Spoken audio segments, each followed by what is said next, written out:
TikTok, it's time to rock. It's the Sunday show. We've got a cracker of an album to discuss and talk about, ladies and gentlemen.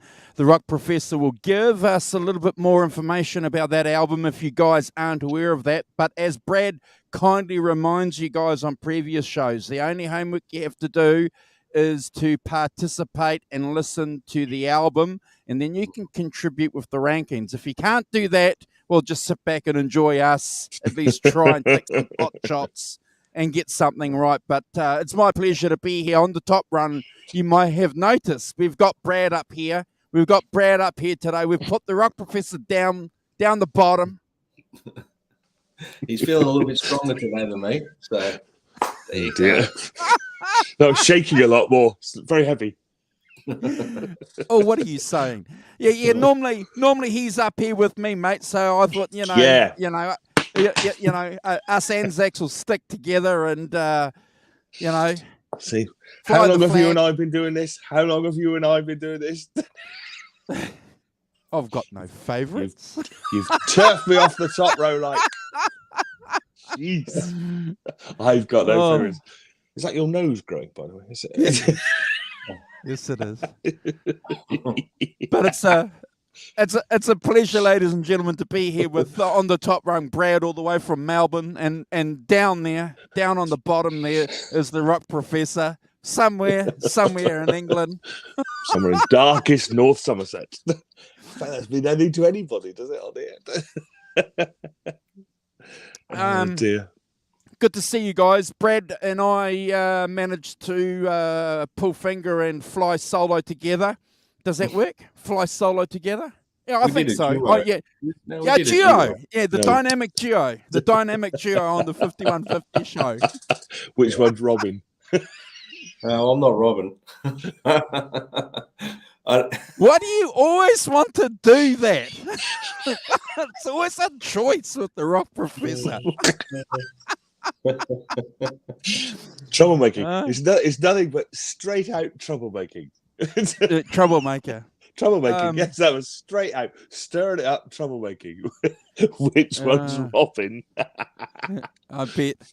Hey, so we caught up together yesterday, and we did a 5150 show. Had a Rock Professor had a few hits, which is good. Always an interesting show, the 5150 show, and we spoke about the video release, and I suppose that sort of puts me on a bit of a mission to sort of talk about, and we can talk about it a little bit more at the end of the show. We've got a few more people in here about a new segment that we're going to do that's going to fit into the Sunday show called the Zoso Show. And if you guys were watching the show yesterday, you would have heard Brad and I sort of spill the beans on that. So we look forward to talking a little bit more about that and how we're going to plan that, Rock Professor, because you've seen Led Zeppelin. I have. Well, yes. Could I say my other slight worry about the show yesterday was that you announced that we were doing an album by Johnny Walker, which slightly worried me because I thought it was Johnny Winter, and then he said, "You saying, have we changed?" I think I tried to back in my darkest days, Johnny Walker was a good friend of mine. A Freudian slip. Yes, Simon, I think he called it the Johnny Walker show because when he first got intimate with his album, he used to drink a lot of Johnny Walker. Yes, that's what it is. Yes. As I say, did slightly worry. I was thinking, well, I haven't done any work about Johnny Walker's album. What's that? Yeah. Well, 25th of February 2009. I've been sober 13 years, so wow, it's always a important day. 25th of February.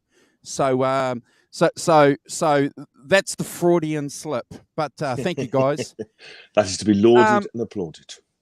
Yeah. So Brad, good to see you, bro. I'm glad you survived hanging out with me for an hour and a half. We've got a couple of shout outs to do. I'm going to do the first shout out. Obviously, we want to do a shout out to Warren, a good friend of ours. Haven't heard from him for a while, but we do know that he watches some of our shows, so we do hope that he's okay. I've sent him a few messages. I know that he's a Led Zeppelin fan too, so hopefully we'll get him involved in the Zoso show, which is quite cool. Been getting some cool comments from people. Brad, they think the name is cool.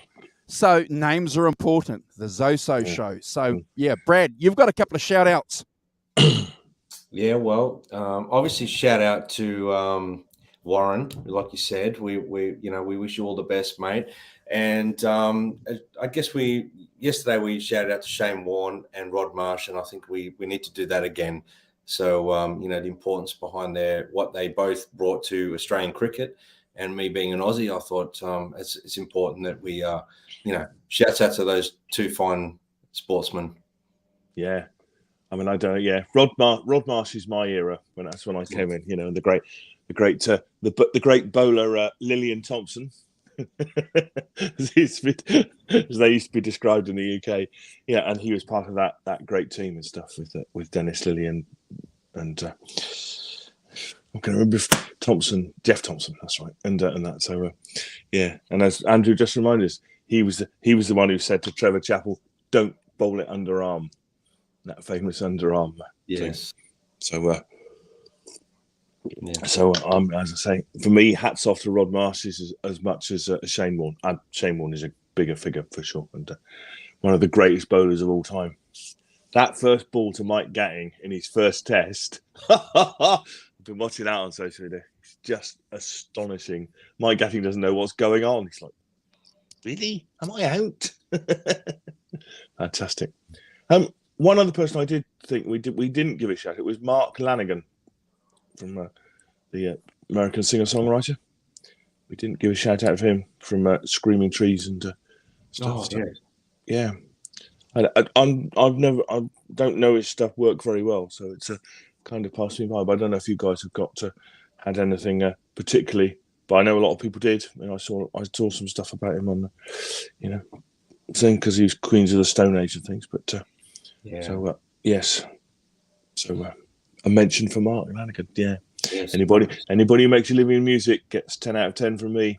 Absolutely, even if it's not a genre that I'm particularly familiar with or anything like that. So he's clearly, 100%. So and younger than me. That's worrying.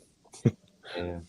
It's always sad to hear people passing at a younger age. I mean, it's absolutely sad to hear people passing at any age, but at some point it's the natural order of things, isn't it? People dying at 52, 54 and stuff it's tragic. So good.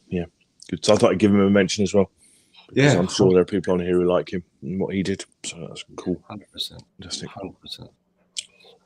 And so we're rolling. Well, just looking in the chat, Helena O'Hara thought you were a stalker, Andrew, when you sent her an invitation to Zozo.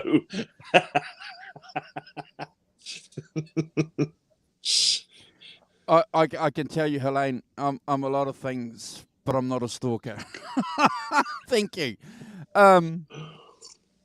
Look, so obviously, guys, we're a little bit excited about the Zoso show because we'd promised something like this a long time ago that, we thought we'd do some in-depth dives into Led Zeppelin, what they can, what they've contributed to the music scene.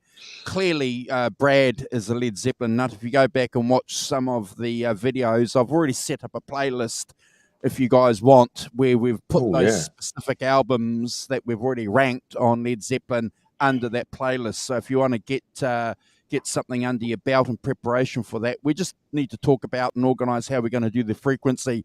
The Zoso show won't be any different. It'll be on this time slot, on this day, but specifically focusing on all things Led Zeppelin. But this show, so I've got a couple of things here. I've got a resonator that I bought and because I was inspired by this guy, and I have a Epiphone Firebird because I was inspired by this guy. So this guy that we're going to be talking about is pretty important for us. I know that Brad has a soft spot for this guy too. So before we have a general discussion, I suppose the Rock Professor needs to introduce the album that we're talking about. Look at that! Actually, could I say? Yeah, and okay, Mr. And when did you buy yours, Mr. Wilton? Mr. Wilton, I've had mine since 1984. Oh, I've had mine since 1977. In a flagrant display of one-upmanship that shouldn't be allowed. Yeah, I won't tell you how old I was in 1977, but I wasn't buying much. Probably about 3. He's one of them youngsters. Don't be fooled by the beard. Yeah, so I dyed grey. Yeah, for greater gravitas. Grey for greater gravitas. Yes, absolutely. So yeah, this is my showing off. This is my original vinyl copy, of course. Yep. Yeah, fantastic. I've had it for a long time. Long time favourite is mine. Clearly a bit of a deeper dive than some of the things. Not British, but very blues. 100%. Yes, wonderful record. I don't know if it's got anything I didn't realise. Didn't think to. No, it's got nothing on the inside cover. It's got anything? No, just the 2 photos. That's correct. Smoking a cool cigarillo. See, in back in the day when you could. So yeah, we're discussing this week Johnny Winter's "Nothing But the Blues," which was his getting back to the blues, having digressed into rock for his earlier career. So I thought I'd just do a quick intro into actually Johnny Winter himself, just a quick paragraph on his life up to this point of the album, and then we can get into it. So he was born Johnny Dawson Winter III. Of course. Only in America do they have thirds, do they? Beaumont, Texas, in 1944. And he had a younger brother called Edgar, of course, who had a hit with Frankenstein, 1972, I think. So and they were their father. He was also a musician, and I think that's clearly where it comes from. Playing saxophone and guitar, sang in churches, weddings, all sorts of Rotary Club gatherings. I don't know what a Kiwanis is, but anyway, so that might be somebody having a joke. And clearly they were both albinos as well, which is interesting. Don't know how that genetically is a bit odd, but they started early. His recording career started at the age of 15 when his band Johnny and the Jammers released School Day Blues on a Houston record label. And during that period, he was able to see performances by classic blues artists Muddy Waters, B.B. King, Bobby Bland, and take that back. And he recorded a single, Parchment Farm single, which we covered on this is on John Mayall, isn't it? It's on John Mayall album. So, and he he's got his big break in December '68 when Mike Bloomfield, of course, whom he met and jammed with in Chicago, invited him to sing and play a song during a Bloomfield and Al Cooper concert at the Fillmore East in New York City. Yep. And as it happens, of course, representatives of Columbia Records were there, and they signed him up for a reported largest advance in the history of the recording industry, $600,000. So, so he in '68 he formed a blues rock band with Tommy Shannon, of course, later with Stevie Ray Vaughan, Texas Blues Connection, and and he went on. He went out with Janis Joplin and stuff, and played on his first Columbia album. Johnny Winter was released in 1969, and he recorded some other stuff. And he also, interestingly, although he had Tommy Shannon, he also had Willie Dixon, Art Probation, Big Walter Horton on harmonica on that first album. So still the blues is a a vein that runs deeply through his work. I think he got to the sort of late 70s, and he decided that he produced an album with Muddy Waters. So he decided to go back to the blues, and he recorded, after he'd done the Muddy Waters one, Hard Again. He recorded this album with Muddy Waters' band. Basically, they're all on here, and it's fantastically, I'd say, traditional blues album, isn't it? It's a real kind of Chicago blues album, really, and not only paying tribute to it, but actually having the sound of it and everything. Yeah. So clearly, Muddy Waters, one of his heroes, seen him as a child, and that partnership produced 3 Grammys for Muddy Waters, and that work that he did in reinvigorating Muddy Waters' later career, I think starts with these albums and taking him back to that classic Chicago sound. So check out Johnny Winter's other stuff, but Rock and Roll Hoochie Coo, of course, is his great early single hit, written by Rick Derringer. Yeah. Well, look, I agree with you. I'm going to get Brad to do the first shout out before we get in there and do the ranks. We're getting some people marching in, which is really, really good. We've got 12 people joining us, guys. But look, I agree with you, Rock Professor. It's the first blues album that he's done beside his first album. And that's not discounting any of the rock and roll stuff that Johnny Winter was doing, because we all love that, and he did some great rock and roll stuff in the 80s as well, which is fantastic. Go and check out the DVD, which came out, I think, about 3 or 4 years before he passed away. I forget the name of it. Maybe someone can tell us, but it's available on Netflix and a couple of other formats. If you guys haven't checked it out, go and check it out. It's pretty good. He's still sharp. He was still sharp in it. But look, I agree with you. One thing I want to do, though, in this introduction, and see if you guys agree with me, in 77, when he recorded this album, he made authentic blues, Brad, popular before the other guys did blues albums. You understand what I mean? Yes. He was doing this album long before Clapton did his commercial blues album. So, and there's a couple of other quotes too that I've got that I want to share with you guys. But interesting. You got to remember, this is 1977 when disco and punk was evolving. And this guy comes out with a hardcore killer blues album. I know, and it's pretty deep, embedded in traditional blues. It's when you really listen to it, the tonality, the playing, it's just it's great, and it is. I call it like a more of a traditional style blues album than an electric blues album. It's embedded in that style. So completely. You can definitely hear his nod to Muddy Waters and even obviously involving Muddy Waters too. So but I will say this, and I've said it before about Johnny Winter. He's an explosive blues player, and you can hear him dialing it back in here, but you can really still hear Johnny Winter's licks. They're pretty unique within themselves on guitar, I'm talking about. Yeah, one of the interesting things I thought about was that DVD called Down and Dirty, Andrew. Is that the one you were thinking of? Down and Dirty, yeah.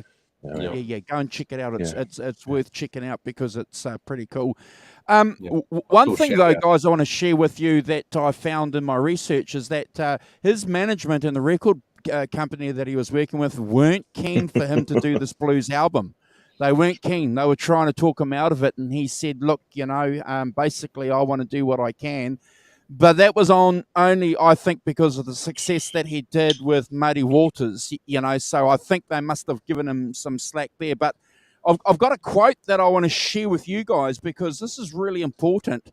And it came from a biography that came out about 10 years ago.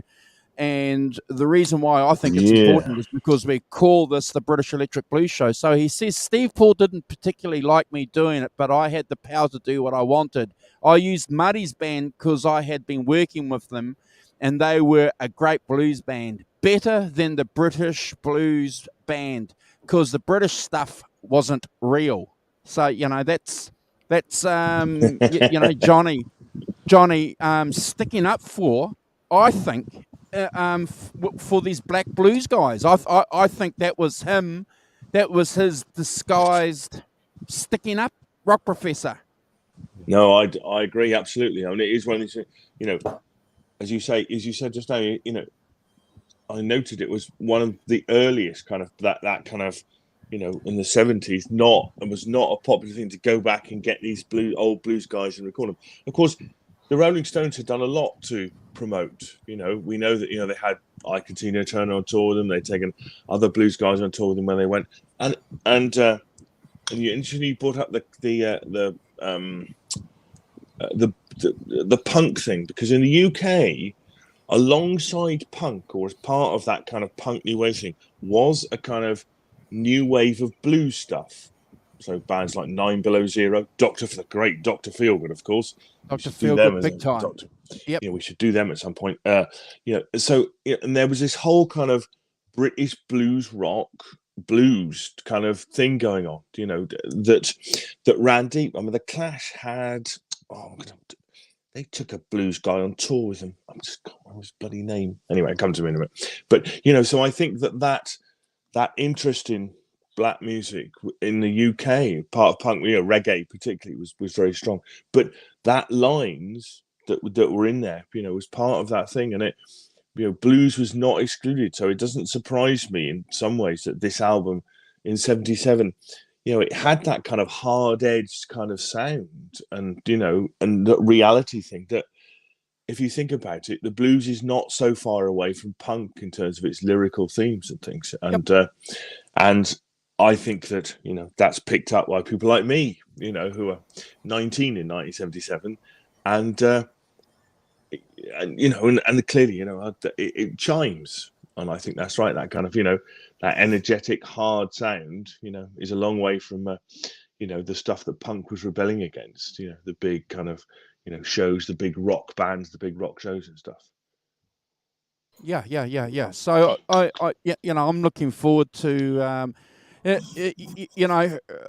going to be upfront. I love this album. It's a fundamental album, but I'm just going to give a shot across the bow. You've got to take this album in context as a whole. This album, out of a lot of albums we've done over the last year or so, Brad especially, I think this album doesn't have a standout track. It has one standout track, in my opinion, but this album has to be measured completely from track 1 all the way up to track 9 or something like that. Track 9. How many? Yeah, it's not 9 tracks. Yeah, yep. Yeah. So this is a statement. This is a complete album in the sense that So I'll be looking forward to hearing what my co-hosts say. And if anybody is familiar with this album in the chat, obviously, as Brad always wants, he wants you guys to participate with us. So throw your rankings in. And just talking about the chat, Andrew and Simon, I think it's a good opportunity to just say hello to everyone in the chat. So we've got Drops Family Garden. We've got Robert Ranford. We've got Great Vanzini. We've got Helen Winter. Hey. We have got Ellen Vorishin, my mum. We have Helene O'Hara. We have Fruitcake Tony. Thanks for joining us.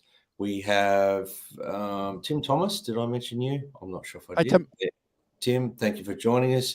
And at this stage, Crappy Luxury. We've got Crappy Luxury. And that's it at this stage, guys. But I think we've got about 13 or 15 people watching at the moment. So send us a little comment in the side there and be part of the show. We want your contributions. We look forward to hearing them. Awesome, bro. Absolutely, great shout out, fantastic. Yeah. And the Rock Professor will wind up. If you guys are good, he'll say he'll give you your second shout out. If you're bad, he'll skip you. And I see Great Vanzini in the chat. I hope you're good, Great Vanzini. Been enjoying your recent output stuff you do with Mark Tanner and Trace. Really, really cool stuff. Awesome. And Drop's Family Gardens. Good to see Drop in the chat too. Haven't seen Drop for a while. So, yeah, we know everybody. Yeah. We know everyone, don't we, that jumps into the chat. But, Pay attention. yeah. Oh, and 130, we just need 130 subs, guys. So if you can help us get to that, look, I'll tell you why we need 130 subs. I'll tell you why we need 1,000 subs. I'll give you guys a little bit of a secret. If we and Brad and I and the Rock Professor have been talking about this. If we have 1,000 subscriptions on our channel, plus our Facebook group membership, it just gives us a bit of pull when it comes to getting guests on. So that's something that we want to do. We want to share with you. So if we've got 1,000 subscribers on our channel, plus our Facebook groups, it gives us, in the rock and roll world, Brad, doesn't it? A bit of credibility, bit of traction, bit of foundation, 100%. brother. 100%. Plus, in saying that, it helps our channel grow. Once we get to 1,000, it opens up a few things for Andrew at his end when it comes to running the channel. And it actually does help us a lot. Every subscriber over 1,000 helps us with our algorithms as well, from my understanding. So it spreads to a wider audience. So we need you guys to help us grow the channel. So all on your social medias, share our links to the YouTube channel itself. That's what we need you guys to do. So thank you for listening. Yeah, it all helps towards our goal of a villa in the south of France. No, I'm sorry, I didn't. That's it. Yeah, right. Thank you, Laura's Van Valkenburg. Plus, if you've subbed to the channel, we'll automatically sub back. So if you're trying to grow your presence on YouTube, the British Electric Blues show will be subscribing to anything you guys do. I have a slightly great fact that might be Great Vanzini subbing from his other channel. Fantastic. Very cool. Possibly. I don't know. He says. If it is, I want you guys to go out there and open 5 extra accounts and sub to us. Go and do it. Yeah. Easy to do. Look, and while you're there, you might as well sub to, my YouTube channel and, any other YouTube channel you think is worth. Yeah, well, Brad raises a good point. If you go and check out our community page, on our community page, there's I think we got at least half a dozen channels that are close to our channel, and a couple of interesting ones. There's a guy called Eric who does some Van Halen riffs, and Mark from My Blues Guitar, who I've tried to invite on here a few times. So go and check all those guys out, and Brad. Go and check Brad out. Thank you. Yeah. Thanks. Yes, you see, the proper musician in the group. No. Trying to make a living at it. Well done. Trying. And also, thanks. I've got you both here. Thank you guys for your wonderful comments on the video I shared of the 80s band doing Never Tear Us Apart. Yeah, it was great. Yeah. Fantastic. Yeah. Bro, I can't comment.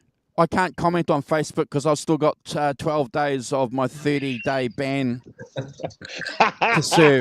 But I have watched it. Okay, I don't want you to think that I'm snubbing you, bro. All right, no. You political activist, you. Ooh, see, underneath that flat gap and that beard is the anarchist incarnate. Banned from Facebook. Well done. You gotta be pretty serious on Facebook to get banned, mate. Yeah. Look, we don't get political here, but I'll tell you the reason why. I got banned by, I suspect, algorithms. So we had a 23-day protest outside our parliament talking about this international thing that's happening. And I just made a couple of comments saying that I believe in a democracy, that people have the right to protest, whether you agree with them or not. If people don't have the right to protest, you can't call yourself a democracy. I've had people in my family go overseas and fight in 2 world wars to defend the right for me to have the right to protest and criticize. And that's really important to me. And that's all I said. And I got banned for that. See what I mean? See, he's a wild and crazy man. You can post pornography, You can post drug use. You can post criminal behaviour, and you'll get you celebrated. Can post pictures of the Thompson twins, but no, you won't get back. Don't know why I picked on the Thompson twins. That's mean and cruel. But yeah, you start to say, I believe in democracy. Ooh. Anyway, Simon, be quiet. Yeah. Look, I may not agree with you, but I probably don't. I probably won't. What about democracy? Well done. No. About someone's opinion, someone's political opinion. I may not agree with someone's political opinion, but I believe that everyone has the right to. Yeah. It's kind of fundamental. Thank you, Helen. Democracy. Thank you, Helen. Another freedom lover. Good on you. Oh, Helen. 3 times. Well done. I, of course, being very reserved Brit, have never been banned from Facebook, nor any other organisations that would have me as a member. One thing I've learnt, though, I'll only use Facebook for promoting the channel. No more conversations like that. So everything that I do on Facebook, though, I've learnt the lesson, will just be to talk about what we're doing here, Brad, I promise, and the Rock Professor. And because we haven't even been able to screen on our Facebook pages. So, which is a bit of a bummer. But never mind. No, that's all right. That's fine. So, getting back to the album, where are we? I'd like to pick on, Andrew, on what you said earlier, that one of the things I was going to pick up, and I picked up, that this album is very much of a piece. That thing. It presents a thing, like pretty much Chicago. Johnny Winter's love of Chicago blues with the authentic people playing it. Like Muddy Waters, James Cotton, Willie Dixon and stuff. Fantastic band. But yes, so rightly you point out the fact that it's that it is of a piece and not necessarily, you have to take it as that, don't you, as a kind of tribute thing for that. And so with that in mind, really, I think and I agree with you that it was interesting to approach an album like that. It had a kind of single theme, and more or less a single sound through most of it. Most of the album is that sound, isn't it? That sound, and then various song genres within it. Different songs within it. But yes, there's some of the dobro stuff as well. There's a couple of there's a track with that on. But for the most part, it's a theme that runs through it all. But I thought it was cool to do it. Can you hear me all right, guys? You all right? Yeah. Oh, that's right. Yeah. That's right. Somehow, all of a sudden, it gone very quiet. There, no, I just muted my camera. Oh, that's right. You see, you get used to that. There's a ton of background noise here, and I'm just trying to block it out. Oh, no, that's fine. Okay. That's right. Suddenly it was there, and then it wasn't. Rather unnerved me. But that's fine. Okay. So, yes, as I've said, recorded with the mighty Muddy Waters band. So that's James Cotton on harmonica, Pinetop Perkins on the piano, Bob Margolin on electric guitar, Charlie Calmes on the electric bass, and Willie Big Eyes Smith. It's a great name on drums. And and as we've said, very much a kind of Chicago blues thing. So the first track is "Tired of Trying," and the first thing that struck me about it is that the drumming is not straight. It's not just boom da da boom da da. It's got that da dum da da dum da da dum da. It gives it a real swing. It's kind of. It's not. Clearly it's a 4/4 song, but it's not. He doesn't play that. Just that straightforward things. And so, and they come in this tremendous verve and bounce to the song that I love it. I love all that sort of thing. So it's and Johnny Water with that great sort of gravelly voice. Well, I'm trying. Coming in kind of thing and banding. Like a lot of blues, harmonica very much to the fore in these records. Using the voice and the harmonica to bounce off one another. As much the voice and the guitar, that kind of corner response in this classic blues thing, but done with the harmonica rather than the guitar. I think is one of the things. It's so it bounces along. It's got a harmonica solo and a guitar solo. Clearly live in the studio. Johnny. There's a lot of Johnny shouting in the background, isn't there? Which is really cool. Yeah, and he sings that, shouts guitar over the opening guitar solo bit. And, I don't know whether that's instructions to the band or whether it's just just really getting into it. But a kind of fine example of Chicago blues. Tired of trying. 8 out of 10 from me. Never a skip. Rock Professor, I think there's a distinctive sound on this opening track, and I love it. And it harkens back to the Hard Again album, Manish.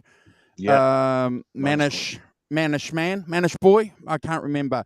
And so Boy. you can hear Muddy Waters singing, and then in the background on the right speaker, you can hear Johnny go, yeah, and da-na-na, yeah, and it's like, holy cow, you guys might even remember they used that for a Levi's ad back in the day. How dare they? But never mind, they sold a shitload of Levi's.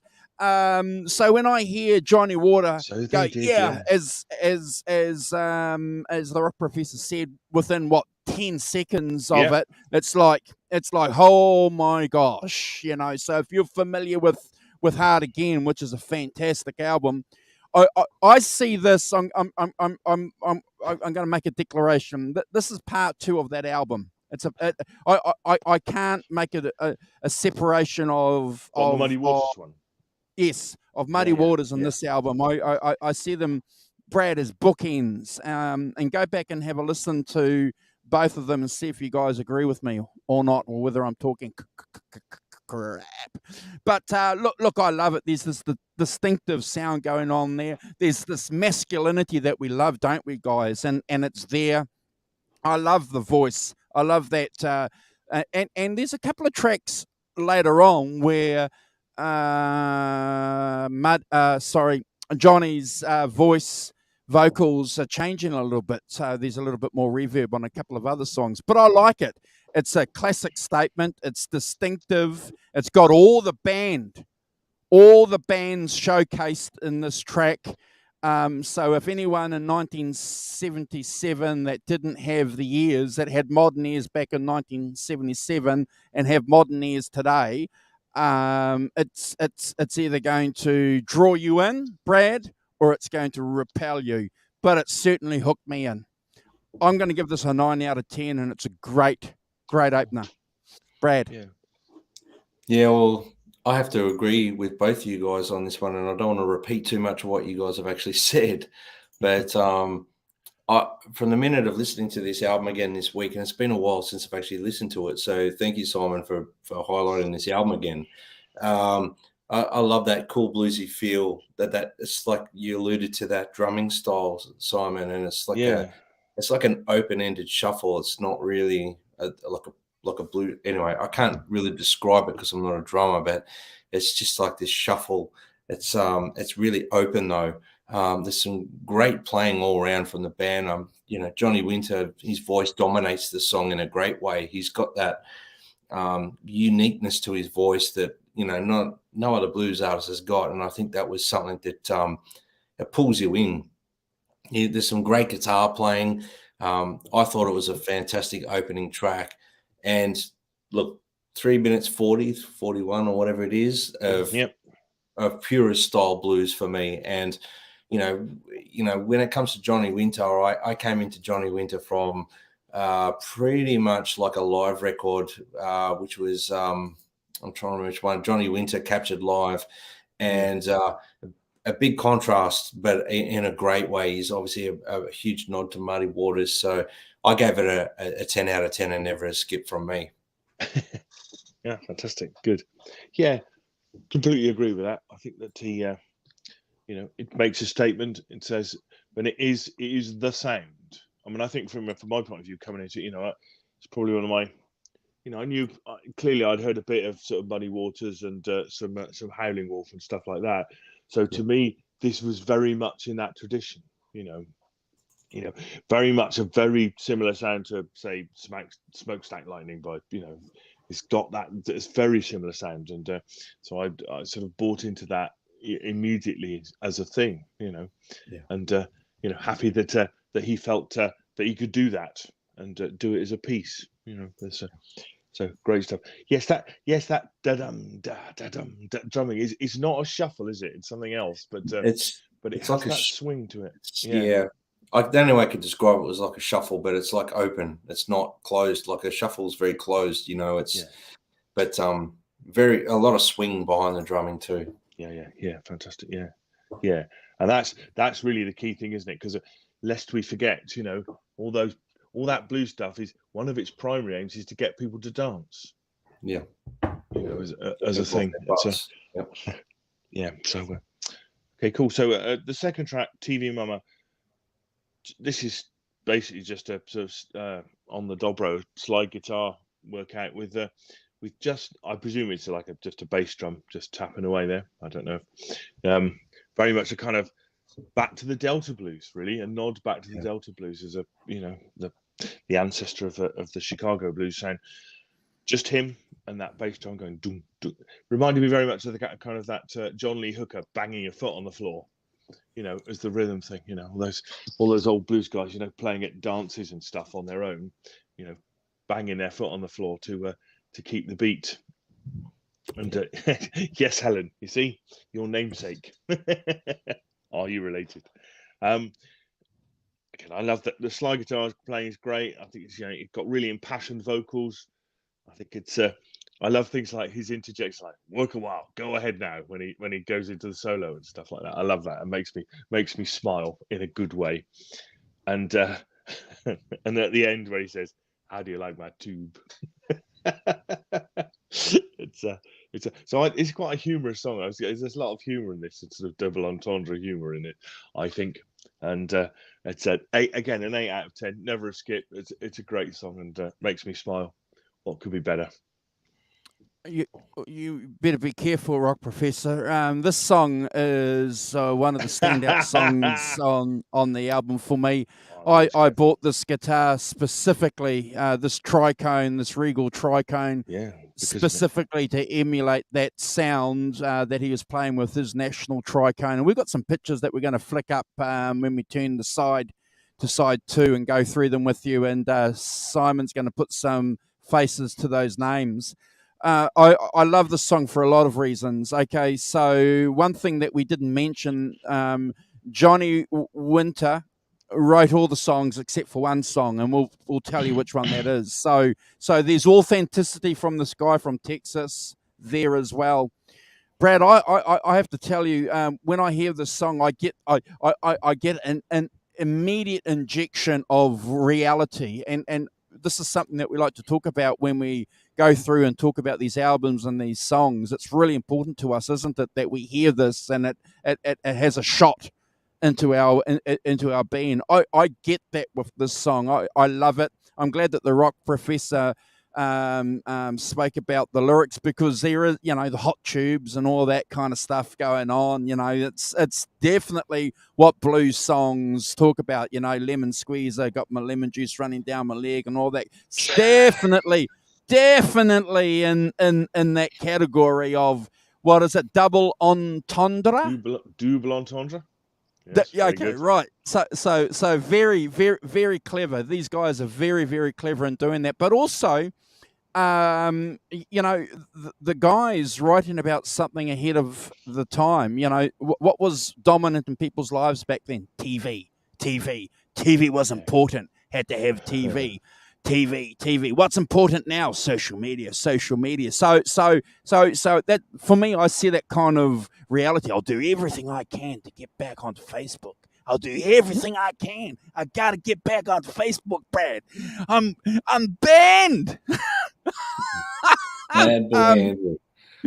But this is the urgency that I'm getting when I hear this song. There's urgency there. It's smart, beautiful playing.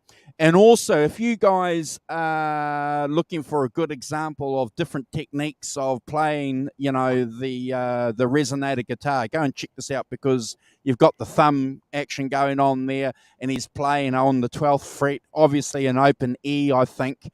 and then he's changing the tempo, Rock Professor a bit. It's clever, it's smart. It's got everything that the Delta dudes would be proud of. I have to give this a Brad score. I'm not giving it a measly, miserable, piddly 8. Go for it. Come on. 100 Brad. out of 10. Well done. Well, I probably made a mistake saying I'd go third. After you guys. I gave you the choice, bro. Yeah, I know. But in a roundabout way, I really appreciate like hearing you guys give your rankings first and actually give your explanations. There's not a lot I can sort of follow up on more than what you guys have already said, especially you, Andrew, with your passion behind your explanation for your ranking. But look, I'm just going to highlight a couple of things. For me, there's some great slide playing. I love that stomp feet sort of feel. I love blues artists that do that, and it's for me, it's even more personal when it comes like that. There's a real art form to playing solo unaccompanied blues, and obviously here Johnny Winter explores that and does it amazingly, and to the point where you sort of forgetting that it's an albino gentleman doing it. At some point, if you shut your eyes and block that out of your head, you're actually believing that it's someone like from the Chicago Blues or Delta Blues doing it. So, 30, 40 years before Johnny Winter. So for me, I gave it a 9 out of 10. It's never a skip for me. The reason I've given it a 9 is because there's a couple of things on here that I ranked higher. So it's just how it is. That's the nature of what we do here. And also, I think it's a really good, it's a really good place to put that kind of, it's one of the few songs that has an alternative sound to it, taking that down to single instrument stuff. But I think that's a really cool place to put it, and makes it, because it is a strong song, and it, and it gives you that contrast with the first, the first song clearly sets out what this album is going to be, but with the odd little diversion that I think is really cool.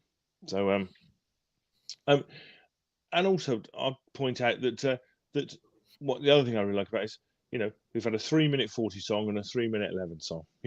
Get in, do your thing, get out. 3 minutes, is perfectly fine in my books. Don't overstay your welcome by making it 6 minutes long. It's I'm all for that as a thing.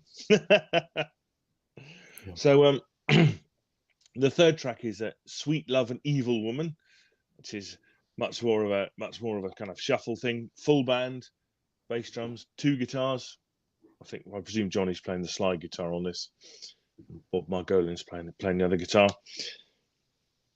Great impassioned vocals. You can hear how much fun he's having. I think that's one of the key things about any music. There's lots of fun in this. Lots of great swinging song.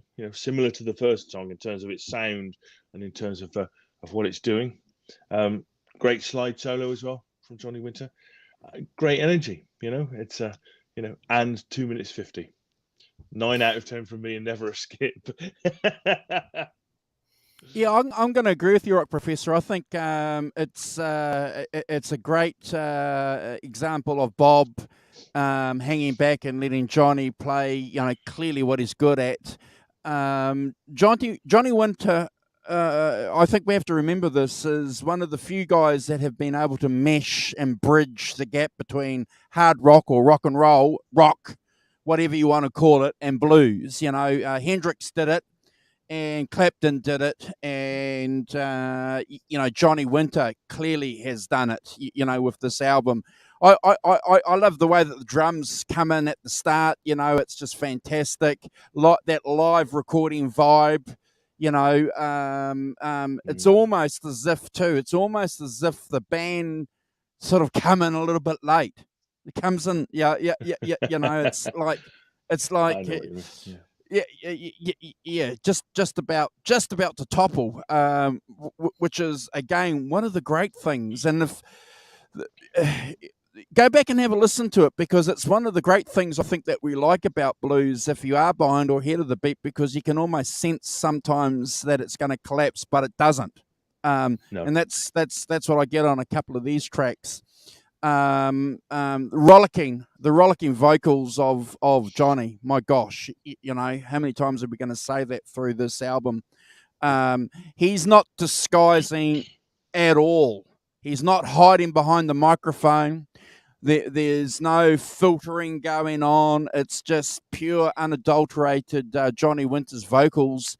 Look, I have to give this a 9 out of 10 too. Never a skip. Brad. Yeah, look, I'm going to sort of mirror what you guys have said. From that drumming intro, starts off really deep in the blues, Yep. and there is a latency feel to the way the band comes in. Johnny's slide playing is sensational. I'm assuming that's Johnny doing all the slide, and it's you know, you don't get much better than that when it comes to playing slide, in my opinion. Not going to see much more. You know, you're not going to see much better than what he's doing there. That the feel is definitely very live, and for me, I like the lyrical content. I actually enjoy the lyrics, and for me, it's a 9 out of 10. For me, it's never a skip from my end. No. Awesome, brother. No. So, yeah, I got something that I'm very interested about what you said about him bridging that rock thing, Andrew, as well, because I think that this next track, Everybody's Blues, which is longer, but classic slow blues in the Chicago style, you know, classic kind of smoky. The one thing I say about it is it sounds like they're in a club, doesn't it? Smoky club, you know, in the corner, laying it down for the punters whilst they're having a cold one, having a reefer, you know, well, I did mean beer, Mr. Brunson. I don't know. So yeah, great. Of course, led by the piano. Pine Top Buggy's on the piano. You know, that piano thing is so very Chicago, and to me, the piano is often the central thing, and they play around it. You know, they play around the piano as a thing. So just solo guitar, they got a harmonica in the background, which is like the sort of rhythm guitar on this. You know, and again, you know, so still there. You know, James Cotton playing away, great raspy vocals, and this time using call and response with the guitar. And the guitar solo struck me, Andrew. I don't know if you agree with me about this. It struck me that it had these kind of quite fast runs and things that say someone like Joe Bonamassa would play now. And there's a kind of, to me, that he seems to be the first person who's mixing the two things together. So it's very much, you know, he does that kind of traditional pentatonic blues thing, but then he breaks out, as you said just now, into that more kind of rock thing, rock blues thing, but only in parts. You know, there's that kind of amalgam between the two things that I particularly picked out on this. Particularly when he does his solo, you thought there are some bits in this that are like what a modern blues player would play. You know, someone like Eric Gales or Joe Bonamassa, or, you know, name them. You know, that I picked out as being different to what people who were going before it were playing as well. I don't know if you think has anything. This is my first 10 out of 10. This is a fantastic track, and I loved it. I love going back and listening to it. I love that kind of classic slow blues, Chicago blues and stuff for that in passion. So 10 out of 10 for me. Never a skip. I'm not far behind you. I think so. Let's just look at some of the songs that have gone on there. The first track, we've got the band in there. With the second track, we've got the dobro, and then the third track, we've got Johnny showcasing slide guitar on his Firebird. On this one here, that intro solo, guys, it's fantastic. It's great. It's Magic Sam. You know, it's Magic Sam, Chicago. Finesse. I think it's fantastic. It's a showcase album. This album is very, very clever in the way that they've sort of joined these threads together, and they're building up to something. I'm glad that the rock professor mentioned the all these names in my head. The keyboards, the piano player, because that fits exactly exactly into what you would expect when you hear that solo. So, we're attuned to that. We're hearing this and we're expecting it. And there's nothing wrong with expectations. There's nothing wrong with it, because it's like, it's like enjoying a good cigar or a good steak or something like that. Or, when the rock professor finishes here, he's going to go and grab a bottle of wine and go, oh my gosh, I've hung out with these guys for an hour and a half. A bottle of wine at 8 o'clock in the morning, Mr. Bolton. Well, I know what you English guys do. It'll be a couple of pints. But expectations isn't a bad thing when we hear it in music. I look like it's satisfaction. I love it. I have to give this a 10 out of 10 too. It's again, it's a standout track because of that earthiness, that reality, that the reality bites, which is significant for me. Never a skip, Brad. Yeah, look, it's I love that great harmonica opening, the deep blues that's like got that shuffle feel, Chicago feel. The band's really cooking, and Johnny Winter, his guitar solo is outstanding. He's playing on the song in this song in particular stand out for me. He's just one of those guys that has such tasty guitar playing, such amazing feel, and I don't think many people can replicate his licks there. He has these blasts of licks that, other players do, but he does them in his own way. And this song really highlights that. For me, this is going to be my first Brad score. It's 100 out of 10. I love it. I love that style of blues. And Johnny sings amazingly on it, but his guitar playing on it is stellar. So 100 out of 10 for me. Never a skip. Wow. Fantastic! Look at that. Yeah, I think, Andrew, it's worth picking up on your point that it's all of a sound, but they change it subtly, don't they? Each track has a slightly different take on which instrument is the lead instrument, which instrument is coming up. This one is the piano. The next one we're going to talk about, Everybody's Blues. Drinking blues. Drinking blues. Very much the harmonica is much more to the fore on this track, which it hadn't Correct. been on the. So it's just kind of taking those elements and shuffling their position in the mix and in the band and what they're doing. That keeps the interest going. Which I think is really cool. You make an album that has a sound, a single sound, and then you just move the things around within that sound to create the subtle differences, and they are subtle, but important nevertheless in keeping the listener's interest and stuff. So I think that was a really good point. I think that's really true. So the last track on side one is Drinking Blues. as we're in the club for the previous one, having a cold one. So this is a faster shuffle kind of, and as I've said, harmonica, piano, guitar, bass, drums all come in with the singing. And the harmonica is the lead instrument on this track, and you have the first solo is the harmonica solo, urged on by Johnny, play it, James, giving it some really cool harmonica lines, and the guitar solo again it's kind of mixed back in the mix. I know, it's kind of in the mix. It's not, they haven't pushed it to the front. It's kind of back in there, and again those kind of fast runs that he did, that kind of modern blues runs, I think, I can't remember. I'm sure there are people who did it before that, but that kind of amalgam between that, straight sort of Chicago blues solo style and the more what I would describe as more modern guitar playing, I think, and a big ending, and everyone likes a good ending. A good ending is important, especially for playing live. 9 out of 10 from me. Never a skip. Great stuff.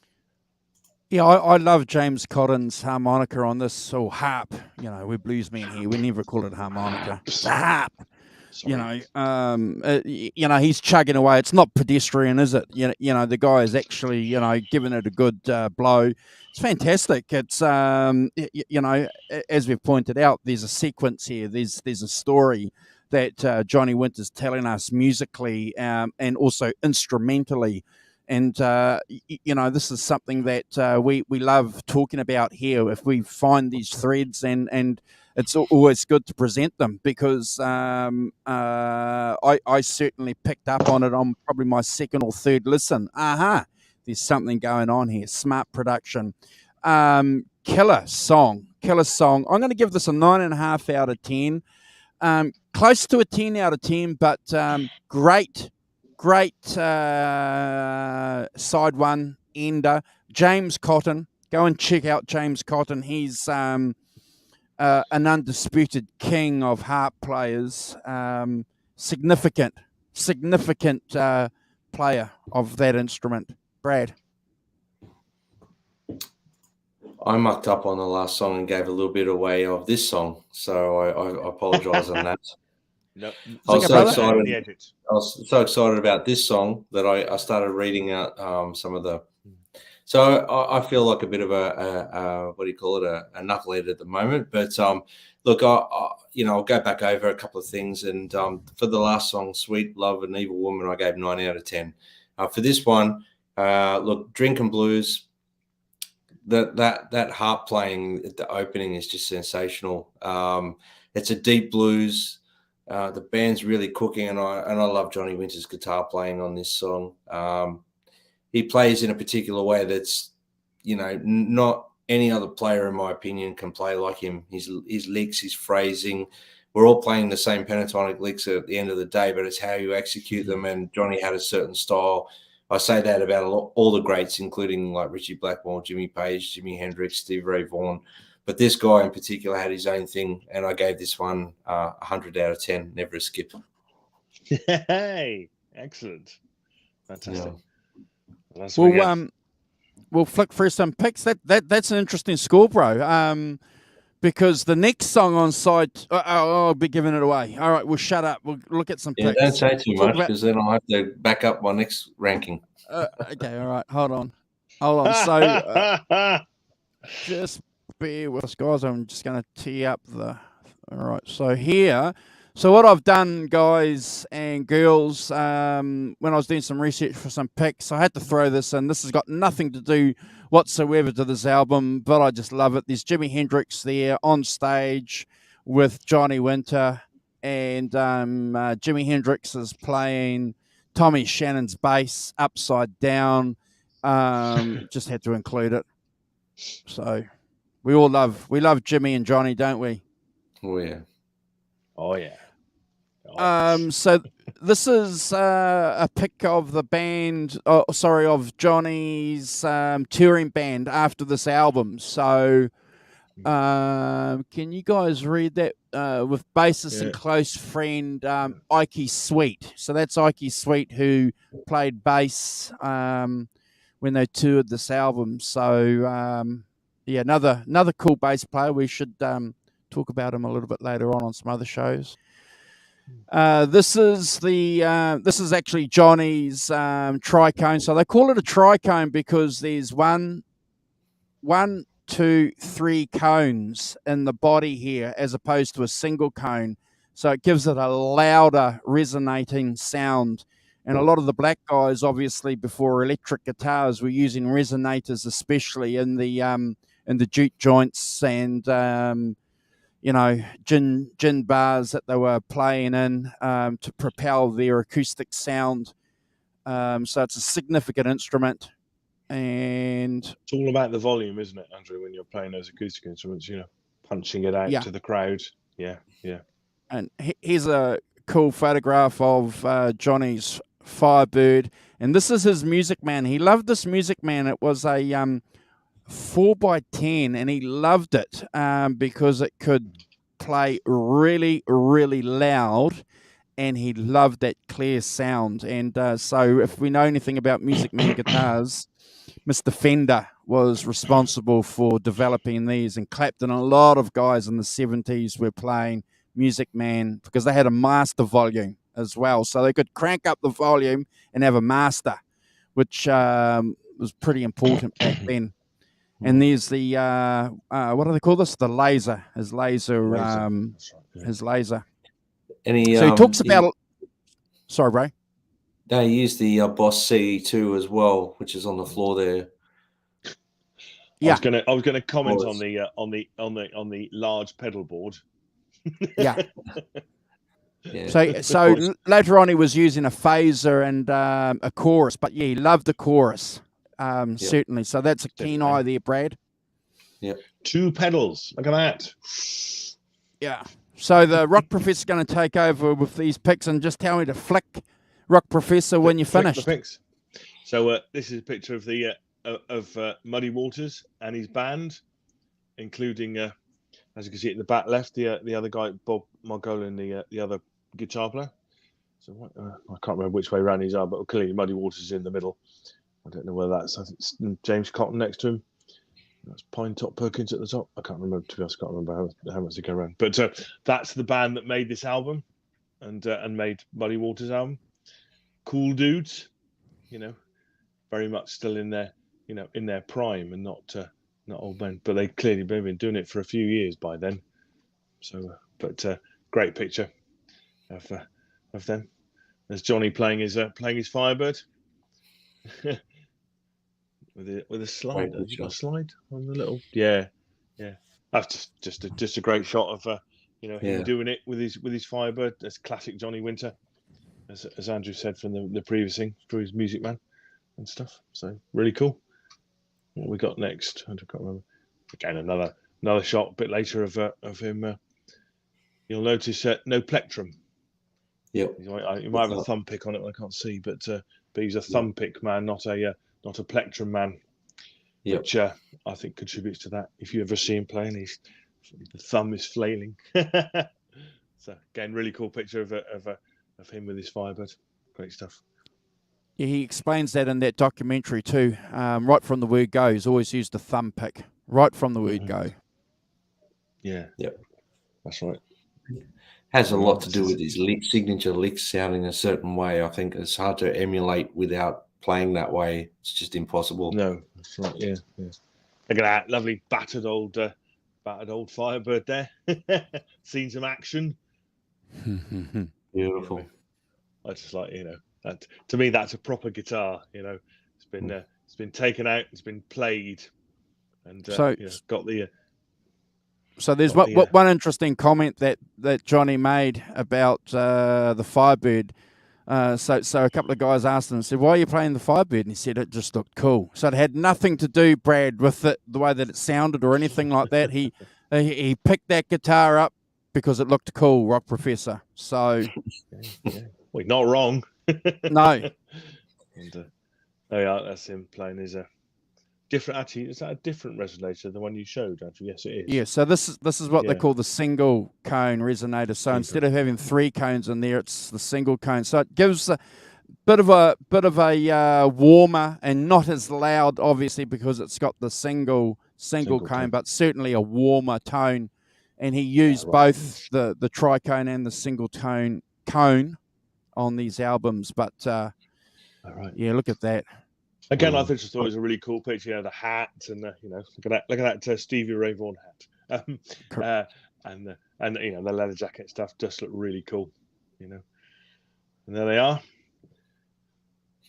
Johnny and Muddy, and I think James Cotton. Great. Just a really good picture. Clearly having a lot of fun, a lot of laughing and stuff, But I think is in this album completely. There we are again. That's what rock and roll's about, isn't it? It's about having a laugh, with your mates, doing something cool. 100%. Yeah. And there they are playing together, the Master and Johnny. Thumb pick that we were talking about before. Thumb pick, yeah. Cigarette. So, yeah.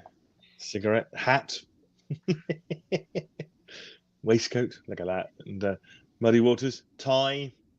See, these guys know to dress up properly, to shirt and tie. Red Telecaster. And his red Telecaster. Yep. Yeah. Fantastic. Would have loved to have seen that.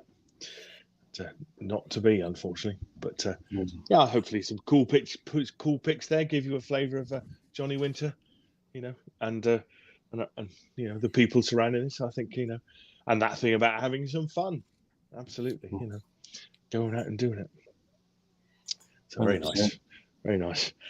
Yes, he's not. Yes, there's not like loads of gear, is there? In these, it's just like that Music Man, 4x10, a Firebird, and a whole pedal, a whole one, which is which is pretty cool. I think it's just I like the idea that I don't know about you, Brad. I spend most of my time playing without any effects at all, plugged straight into the amp. That's what trying to do really. So. It's a great bit of practice, actually. It cleans you up a lot. Yeah. You have to play it properly. Yeah, one probably. Well, yes, I don't know properly, but you have to work on your dynamics. You have to work on louder and quieter, and fiddling with the volume knob and fiddling with the tone knob and things. Rather than I'll step on another thing that turns on another 3 pedals, which is fine. Hey, Keith. By the way. It's just a completely different approach. Morning, Keith. So anyway, on to side 2, as we like to do. Side 2, starting with Mad Blues. This is kind of, again, full band. I'm sure playing live in the studio, kind of faster blues shuffle. Interestingly, busier drums with more fills. He's definitely putting in more, not just holding it down. But I like the fact that the drummer, that accents and really, really adds to the dynamic of a song. When the drummer's doing those sorts of things. Again, the harp is the lead instrument against the vocals, so you've got that call and response with the harp. James Cotton. Sorry. And the first solo again is a harmonica solo, and you can hear Johnny saying, "Go ahead now, rip it up," which I love. All those vocal interjections and stuff, and kind of off mic things, urging the band on things. Again, then you've got a guitar solo after the harmonica solo, and then some more singing. Great impassioned playing on the guitar solo.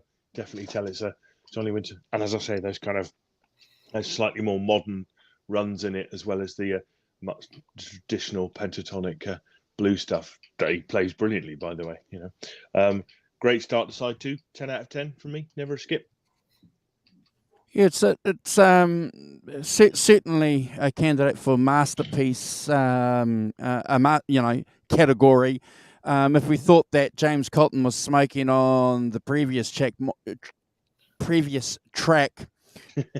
he's ripping it up on this one. So again, a different technique. You got that quiet reefer kind of mentality going on with the previous track, and in this one here.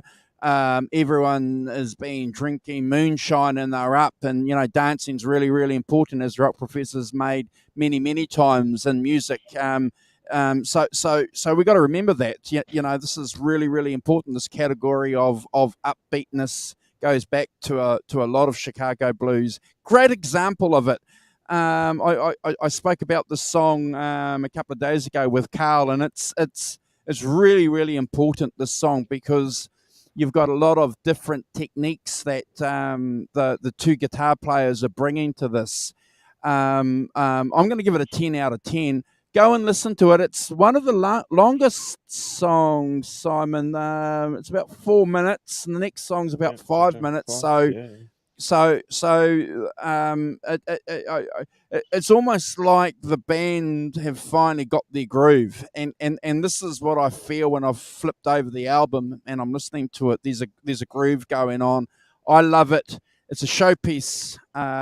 It's a showpiece for the band, just like the song side one was. Very clear. Give this a 10 out of 10, and it's never a skip. It's one of the standout tracks on the album. You just took my words out of my mouth, Andrew. I was going to say it's probably the standout track on the album for me, and I'm not going to repeat what you guys have done or said, but there's some fantastic playing by the band. You can tell that when I listen to this, I can envision they probably just one take of this, and that was enough. I reckon they just nailed it. The playing on it is sensational. I think Johnny Winter shines on this song as well, and there's so much signature stuff that everyone loves about Johnny Winter and his playing on this song. And to me, it's another 100 out of 10. It's never a skip for me. Wow. Yeah. I just, Andrew, go back to your point. I think that this is an album that where the second side is as strong as the first side. It absolutely is. Which is, the quality is maintained. Sometimes you get a bit of a trail off, don't you, in albums towards the second side, but definitely not on this one. Definitely not on this one. So that's cool. The second song, again, sort of nearly 6 minutes. It Was Raining. I think this is all about setting a mood.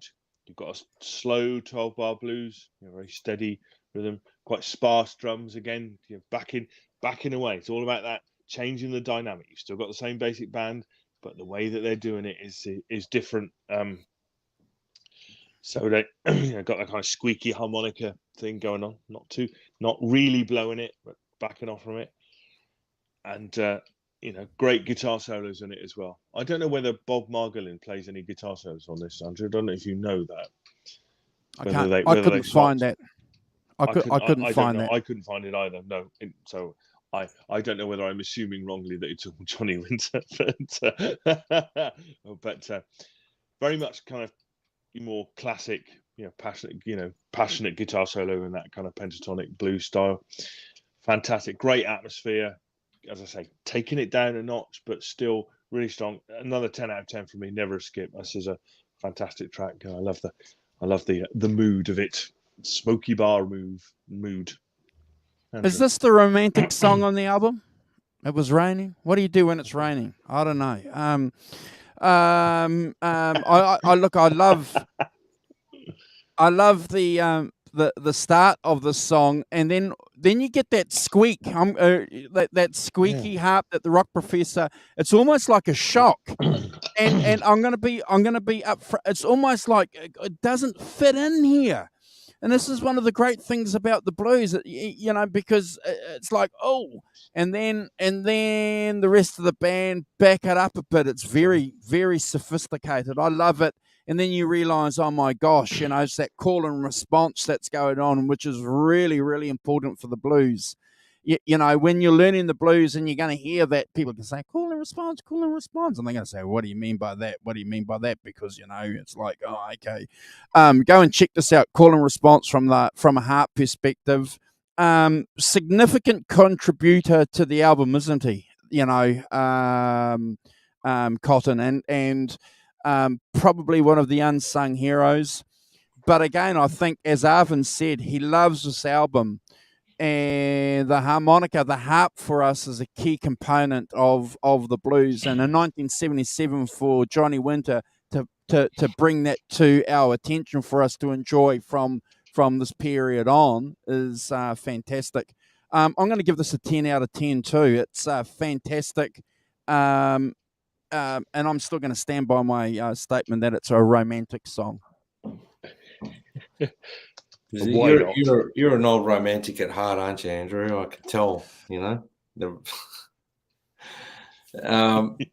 For me, it's again the harmonica, the guitar playing. It's all fantastic. His vocal delivery, like all of them, but especially in this one, he's like demanding your attention. And it's undeniably Johnny Winter singing. It's that was one thing that stood out to me a lot in this song in particular. I love his guitar playing at the best of times. I love it in this song, and I have to give this a 10 out of 10. It's never a skip. I can't repeat what you guys have said, but it's definitely one of my favorites on the album as well. Never a skip. Yeah, cool, isn't it? Really good. Great. Yeah, really good. So the third song on this song is Lady May. Lady May. So again, this starts off. This is back to the resonator guitar. I don't know if it's the other resonator guitar, but again, just still got the band on it, but it's still just taking out. I'm gonna just change my guitar out, and I'm just gonna have I'm gonna have a different sort of vibe to it, bit more of that Delta vibe, Mississippi country blues thing, which is really cool. As we've said, just swapping it around a bit within that idiom of the band.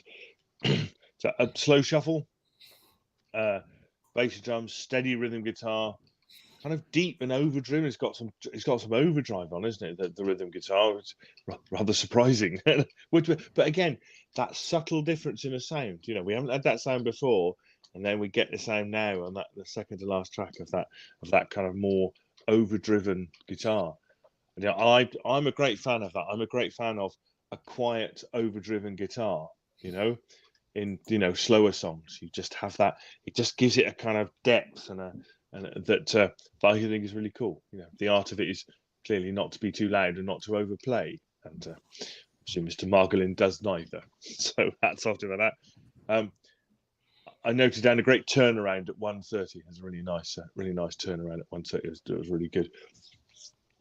Got the guitar solo over that overdriven guitar, gives it a very different vibe, different sound, different dynamic, and urging himself on vocally. You know, there's the usual the winter asides of singing, and I like towards the end he uses the guitar to punctuate the singing rhythmically. So he sings and plays the guitar in the same rhythm, which is cool. Really nice little effect. Does it a couple of times just towards the end. It was just really nice because he didn't normally do that, and so it stood out for me as a thing. 9 out of 10 for me. Never a skip. Great contrast to the previous song, and bringing that extra kind of resonated vibe to it. So great stuff. Yeah. Awesome. Mr. Walton. Outstanding discussion piece, Rock Professor. Outstanding. I'm going to have to agree with you on a couple of things. I think this is definitely, to my ear, the single cone resonator that he's playing. Definitely, as opposed to TV Mama, which I suspect was the tri-cone. So, definitely a notch down going. Really nice to hear the band, isn't it? Really nice to hear the band play with it as opposed to, the Resonator song on side one. Again, smart production going on. I too, like you, I'm looking at my notes here. So if they played this live, so if he's playing overdrive, he's playing a small amp. It's either a Champ or a Pig Nose or something, and it's turned up to 10, or they've snuck an overdrive pedal in or something like that. But another pedal. Yeah. Somehow I don't think so. So these guys are very, very clever. They've been using small amps for a long time and miking them. They've been doing that for a long, long time. So I suspect that's what they're doing. But I like the fact that there's that space that rhythm guitar and the band give to this song. Another great example of Johnny Winter's delicateness when it comes to playing. TV Mama's got some thrashing going on and some hard picking with that thumb pick, and we're getting a contrast because the Rock Professor demands contrast, and he's getting it on this track. Look, I'm going to give this a 10 out of 10 because I just think it's a clever little song. Brad. Yeah, that sludgy bluesy feel with that sort of slide tuning and the overtony sort of the rhythm guitar has got a little bit of grit to it. I love that part. It's a great song, and really I have to sort of rank it around the same place as you guys. That's a 9 out of 10 for me. I love the style of Johnny Winter when he plays this stuff. It suits him just as much as it does playing the electric blues. Obviously, this is when I listened to it the first time, I sort of thought it was a little bit more delta-y stylings, but the second or third listen through again, I just can't really put a finger on the style of blues that this song is. It sort of slow Chicago style blues, but it's got that open tuning. So it's a hybrid, isn't it? It's a hybrid. Yeah, it's like it is, and it's but I love the song. I love the song, and it's a 9 out of 10 for me. Never a skip. Yeah, man.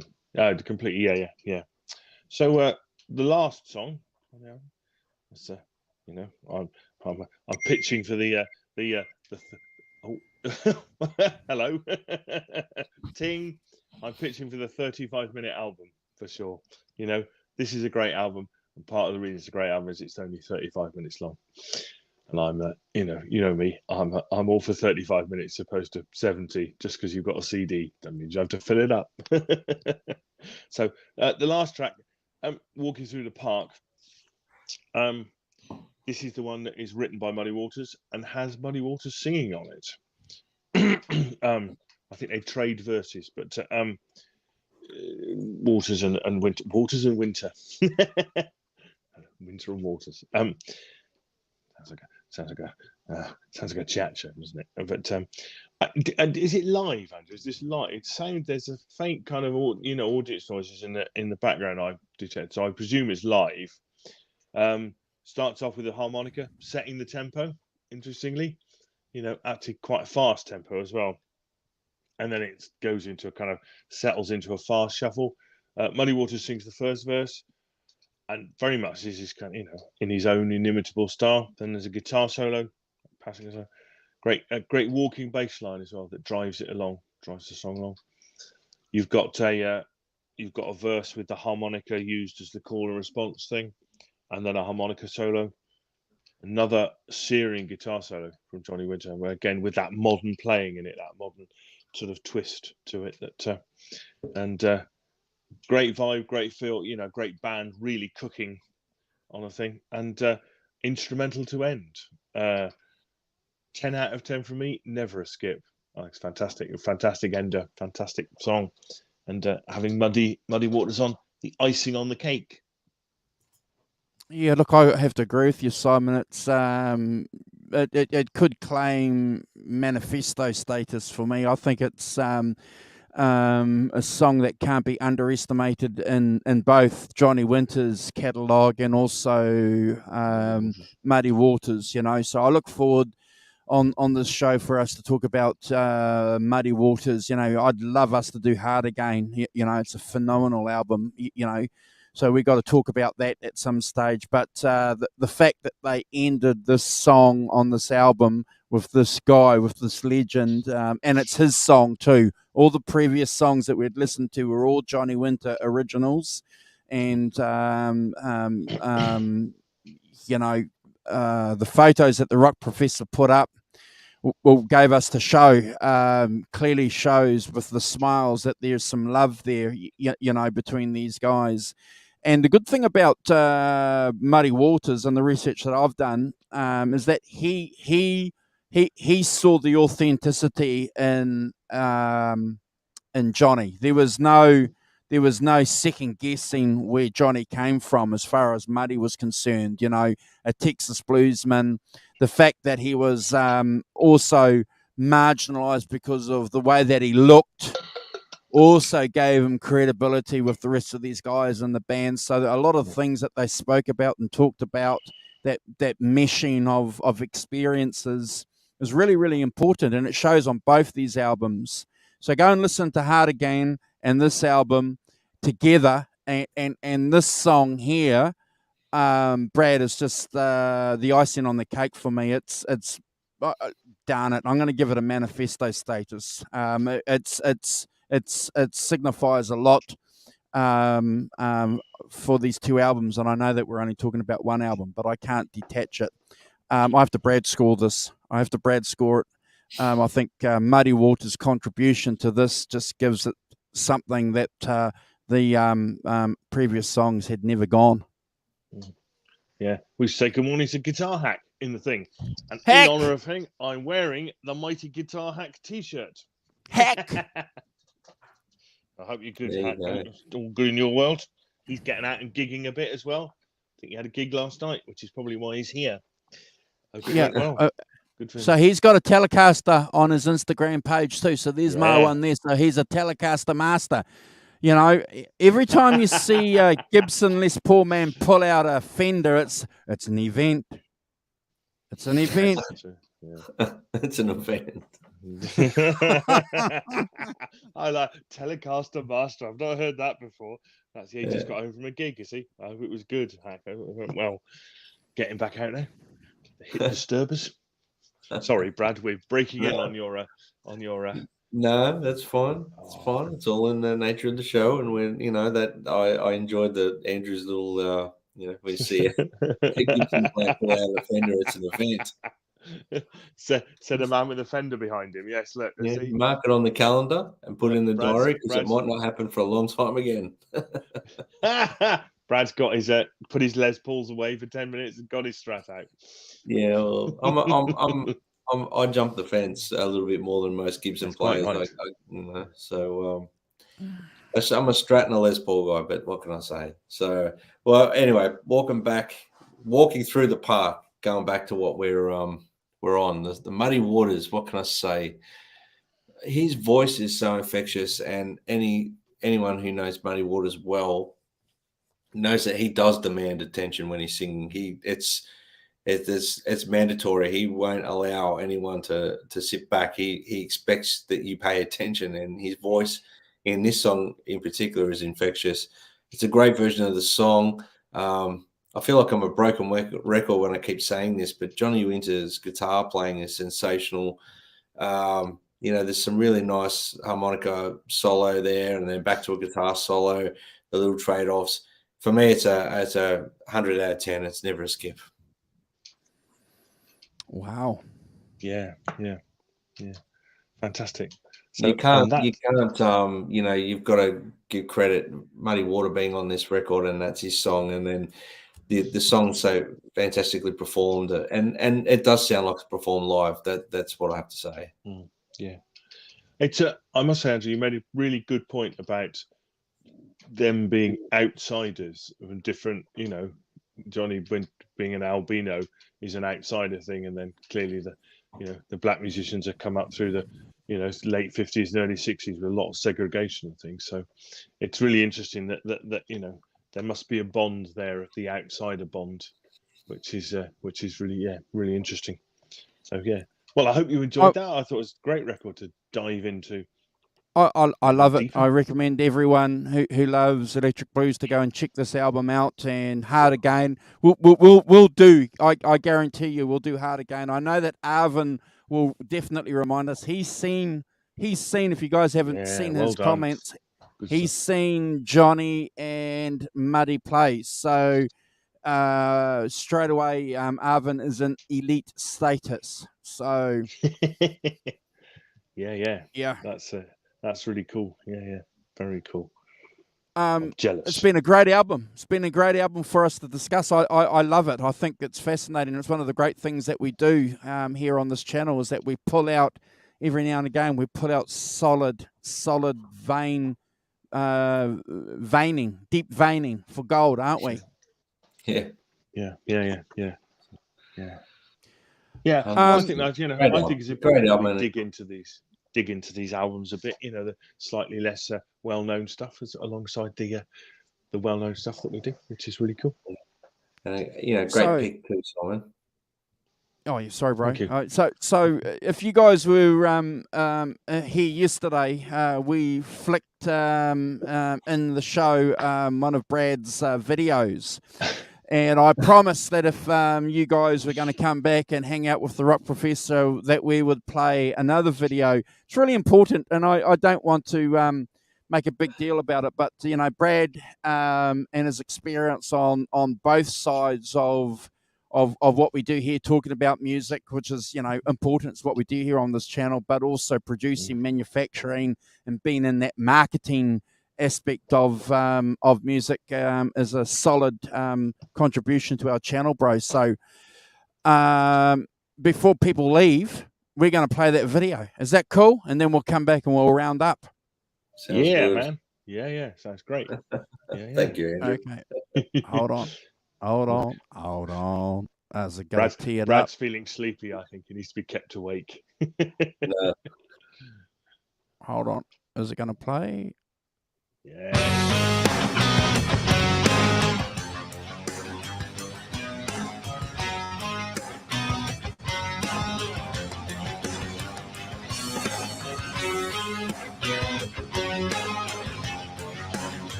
Where did she come from? Or where she go? Where you been hiding, woman? I'd like to know, where are you going and what you do? How long you staying, baby, 'cause I want you. He said, are you willing? Do you like to fly? I'll take you higher, baby, touch the sky, to the planet of love. To the planet of love. I said the planet of love. To the planet of love. Of love. Of love. Of love. Of love. Where are you going? I'd like to go. I dreamed about you, woman. I'm sure you know. It's been a long time, and now you're near. I really want you, woman. No need to fear. She said, I'm willing. I'd like to try, and we'll get higher, baby. It's time to fly to the planet of love. To the planet of love. I said the planet of love. To the planet of love. Of love. Of love. Of love. Of love.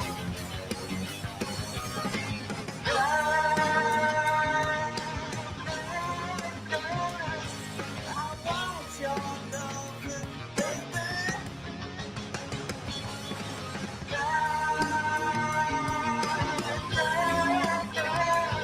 I need your loving now. Right now.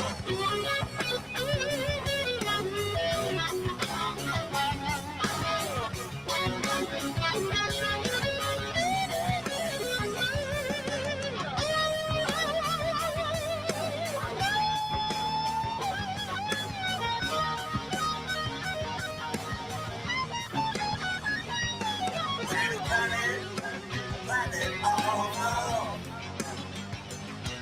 To the planet of love.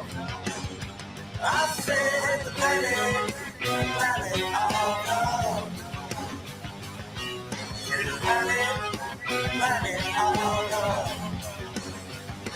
Of love. Of love. Of love. Of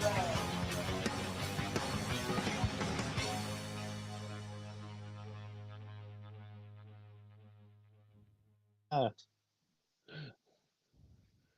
Fantastic groove. Get in. Thanks, Andrew. My subscribers have just gone up by 2. Hey. Woo-hoo. So is Thanks, is actually the main riff on that played on a Strat, not on a Les Paul? It's doubled on it's doubled doubled, one Les is it? Paul, one Strat. Yeah. Ah, okay. Yeah. Yeah, I do that a lot. I double Yeah. like Strat and a Les Paul together a lot. It sounds good. Yeah, it does. Yeah, sounded fantastic. Yes, I agree with John. Yeah, go and listen to it on YouTube yourself. It's lost a bit about halfway through in some of the dynamic, but yeah, it's fantastic. See, we've Awesome. see, as I said to Hack, we've got a real musician. Ha ha! I'm as real as everyone else here, guys. Well, But we'll do the best we can on our channel to support anybody. Obviously, the co-hosts here get a big bite of the apple, certainly, but if there's anything that you guys in the chat want us to play, I know that Great Vanzini does a few bits and pieces, and Hugh as well. So there's a few guys. Mark Tanner. So Mark Tanner, yeah.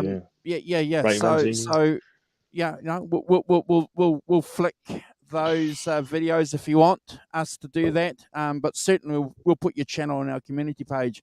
Bro, that was fantastic. I love watching it. The video production was fantastic. The sound was phenomenal. Well done, bro. Well done. Thank you, guys. It means a lot. You know, that's I to be honest with you, watching them back, it just makes me excited to get some new stuff out again. So yeah. Awesome. Looking Awesome. forward to it. So guys, Guitar Hack said that he doubles his LP with a telly, so he does telly LP. Okay. Yeah. Oh, Similar thing. Yeah, really cool. Yeah. See, I've been learning something. So guys, like we were saying before at the top of the show, we've got a new segment fitting into the Sunday show. It's called the Zoso Show. So all things Led Zeppelin, and we're going to work out a cycle on how we're going to do that. We're not going to do that show separately from the Sunday show because it works for the three co-hosts who are all Led Zeppelin nuts. But I've got the pick for next week, and I know that we said that we're going to talk about releasing what we're going to do through Instagram, but it's really important, I think, that people go out there now and do some preparation. We're going to do 2 shows on this. We're going to do 2 shows on this particular project. It's The Song Remains the Same.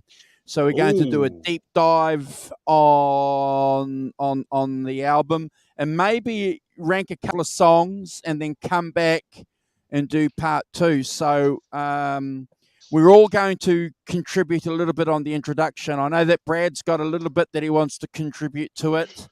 The Rock Professor, obviously, yes, there he is going to contribute to it. So we're going to get together and have a bit of a meeting and make sure that the presentation we give you guys is going to be as succinct as we can and as detailed as we can as well. So we look forward to that. I will offer this one little comment, though. I could never, when I was a 13-year-old boy, Brad, and the Rock Professor, listening to this album at David McCall's father's house, having no idea what the hell what was in this album, but listening to it, even back then it was just phenomenal. But a little bit later on, you start reading a few little bits and pieces, and then people bagged it. I can't understand why people bag it, but we'll talk about that in the intro next week, guys. 100%. Looking forward to that one too, Andrew. That's a great pick. Great way to start off the Zoso show. Yeah, fantastic. I might even wear my Zoso t-shirt for the event. Awesome. Cool. Yeah. And if you guys are Led Zeppelin nuts in the chat and you've got some topics that you think we need to discuss on the Zoso show, flick them to me, to Brad or the Rock Professor, and we'll get together. So the idea with the Zoso show is not to necessarily talk about albums or DVDs. It's to talk about aspects of Led Zeppelin or Jimmy Page's career. And Brad was mentioning in the green room, talking about Jimmy Page's solo efforts that he's done with other artists as well. There's a Coverdale Page and stuff like that, and the stuff that he's done with the Black Crowes. There's a blood. Wow. A truckload. Yeah. A truckload. Another truckload. Plenty of stuff to do. To do. Yeah, it's fantastic. Yeah. So I want to thank everyone for checking out the show today and sticking around for us. We've been here, hour and 44 minutes. Thank you so much for all the lovely comments as well on my music, and thank you guys for sharing this time with us about the Johnny Winter album. Such an amazing album, Nothing But the Blues. So if you haven't listened to it, we urge you to go and have a good listen to it. And cool. Yeah. Okay. Well, Rock Professor, are you gonna do the final shout out and do the final comments? Goodbyes. Yeah, that's fantastic. So we've had Ellen. Thanks, Helen, for your continued support. It's fantastic. What happened there? I don't know. So Lars van Valkenburg, or the Great Vanzini, as he's more commonly known. Helen Winter, of course, Helen, and Helene O'Hara, and Johnny Bean, and we've had Arvin, of course, and Robert Ranford, Thanks, Robert, for your support. And Drops Family Garden. Great Vanzini. Kenneth K as well. Hi, Kenneth. Good morning. Keith Campbell, of course. Morning, Keith. We've had, sorry, just flicking through here, guys. Trying to get everybody. Guitar Hack. Nice to see you, Guitar Hack. Really good. Hope you're doing well. Keith Campbell. Lots of comments. John, ZD351, of course. Nelson Rodriguez. Arvin. Of course, Arvin. And Johnny Heartbreaker as well. Nice to see you, Johnny. Thanks for dropping by. Have I got a really great resume? Crappy Luxury. Crappy. Nice to see you too. Gret Zeppelin. So, hopefully that's a favourite of yours, Gretch. Hopefully I've got everybody. If I didn't, apologies. But thanks all for joining. It's been another really good show, and I've really enjoyed going back and listening to Johnny Winter. Bit of a deeper cut, but cool.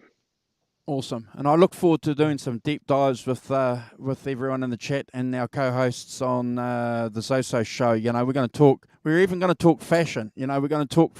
It's a really important component of Led Zeppelin. You know what the So if you guys have followed us on the 5150 show, you know the show has some detailed deep dives on different things, and we want to take that category. That kind of magnifying approach that we've done on that show to these topics. So I think you guys will be surprised, and you'll find it interesting. Yeah, it's going to be fun. Cool. Look, fantastic. We're looking forward to the deep dives on the dragon suit, for especially that was something that I needed to get as a young fella. So, dragon suit. Yeah, you know, there were a couple of things that I wanted, mate. You know, it was he was the guy that used to hang out with the Rolling Stones, Graham Parsons, in the nudie suit that they used to wear. You know, with the cactus and the marijuana leaves and all that. The Flying Burrito Brothers used to wear them, but also the dragon suit. Who didn't want the dragon suit?